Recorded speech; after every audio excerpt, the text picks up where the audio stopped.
سوال یہ کیا گیا ہے کہ اگر سحری کے وقت روزے کی نیت نہیں کی تو دن میں کب تک نیت کر سکتے ہیں، اور اگر بالکل ہی نیت نہیں کی تو کیا حکم ہوگا؟ دیکھیں، سحری کا مطلب یہ ہے کہ اس وقت یہ اٹھے تھے، اگر اس وقت اٹھے تھے اور باقاعدہ کھانا کھایا تھا، سحری کی تھی، تو اس کا تو مطلب یہ ہے کہ وہ روزے کی نیت کر رہے ہیں، اس لیے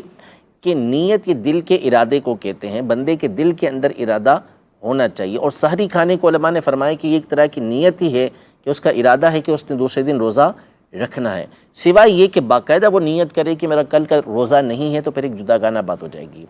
اب اگر سحری میں اٹھا ہی نہیں بندہ،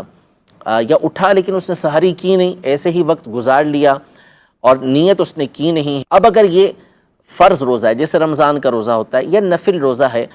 تو اس میں حکم یہ ہے کہ ضحوہ کبریٰ سے پہلے، جس کو ہمارے یہاں زوال کا وقت کہا جاتا ہے، اس سے پہلے اگر وہ چاہے تو نیت کر سکتا ہے، لیکن اس میں دو چیزوں کا ہونا ضروری ہے۔ نمبر ایک یہ کہ اس نے صبح صادق سے لے کر اس وقت تک کچھ کھایا پیا نہ ہو، یعنی جان بوجھ کے کچھ کھایا پیا نہ ہو، روزہ توڑنے والا کوئی کام اس نے نہ کیا ہو۔ دوسرا یہ کہ وہ نیت یہ کرے گا کہ میں صبح سے روزے سے ہوں،